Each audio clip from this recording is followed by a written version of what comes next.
À Montrouge, l'été, ça bouge. Et les enfants qui restent là pendant les vacances ne vont pas être déçus. Pendant la période estivale, c'est une cascade d'activités qui attend les enfants.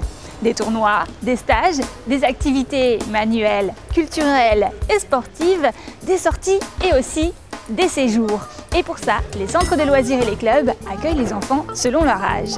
On va passer une journée de vacances avec eux et à mon avis, on ne va pas s'ennuyer. On part tout de suite à la découverte du centre Amaury Duval pour voir les maternelles. Vous accueillez des enfants de quel âge ici? Alors on accueille des enfants de 3 à 6 ans, de 7h30 à 19h, les mercredis et durant les vacances scolaires. Quel est l'intérêt d'amener ces enfants dans un centre de loisirs? Nous mettons en place des projets d'animation dans lesquels on peut retrouver des activités manuelles, des activités sportives, des activités de cuisine aussi.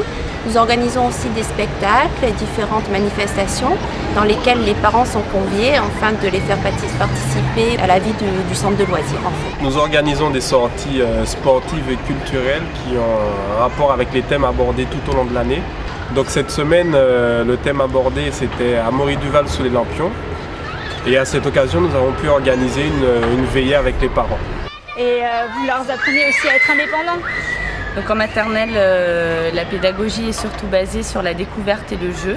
Donc à travers les activités qu'on peut proposer aux enfants, on essaye un maximum de les rendre autonomes.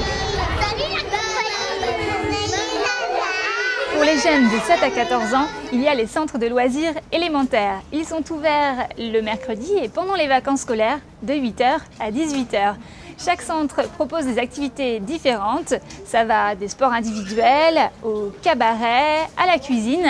Et ce midi au centre de Lerue, c'est barbecue.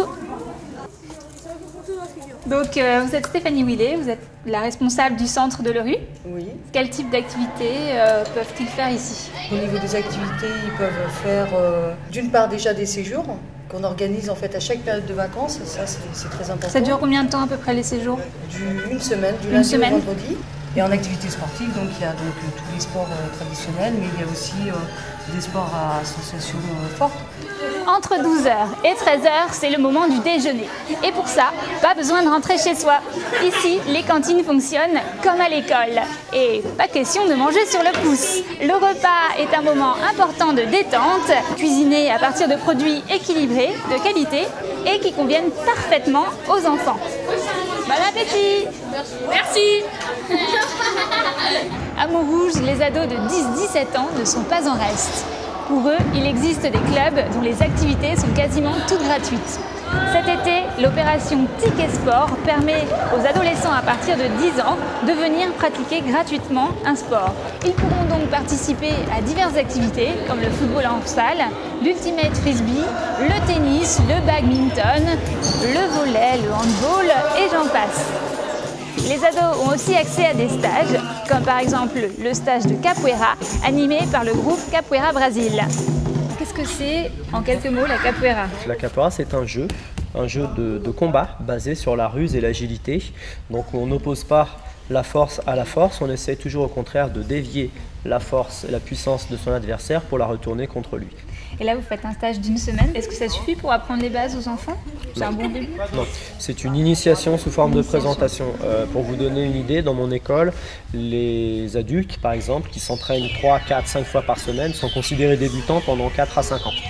Vous l'aurez compris, dans les clubs et dans les centres de loisirs, un seul but, s'amuser tout en apprenant. Alors, les enfants, passez des bonnes vacances, soyez sages, mais surtout, amusez-vous!